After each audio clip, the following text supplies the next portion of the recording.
Another kiss. Just relax. Okay.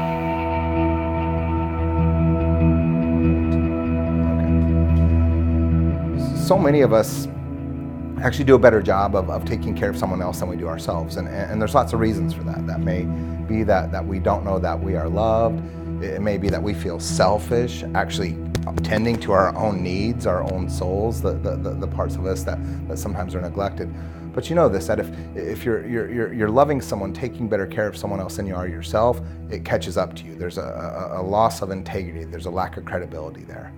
And so for those of us who are in caring vocations, for those of us whose phase of life requires that we pour ourselves out for another, know this, that the best gift that we can give those around us is caring for ourselves, seeing ourselves, loving ourselves. And I'll say this, the teaching that has shown me how to do that better than anything is the Enneagram.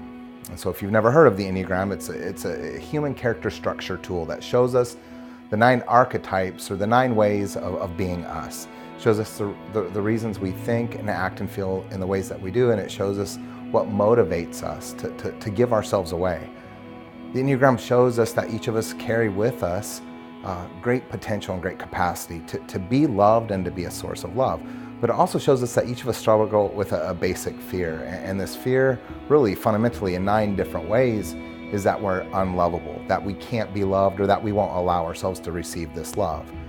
And so for those of you who do want to be a source of goodness, a source of hope, a source of healing in the world, you know this, that it is your own inner work, it is your own inner growth, it is your own transformation that will allow you to give yourself back more freely and more generously and lavishly to others.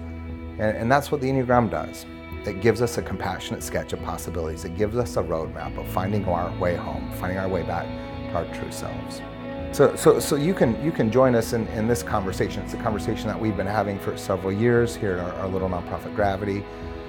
We take people in dialogue, on conversation, either around tables or in workshops, and with a lot of one-on-one work to sort of help you come to terms with what is your Enneagram type, what are your ego's, actually what's your ego's set of coping addictions that you've wrapped up around your own childhood wound, so that you don't have to tell yourself the truth about who you really are.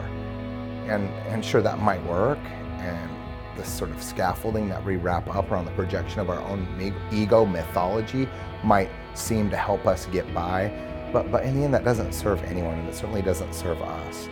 And so we do need to sort of take a scrub on these old sort of religious socialized notions that it's not okay to be free, to be who we are, that it's not okay to take care of ourselves, to love ourselves, to do something good for ourselves. But my wife says this over and over and over again, and I don't think that there's something that rings more true. To the extent that we are transformed, the world will be transformed. And that's the work that we have to give ourselves to.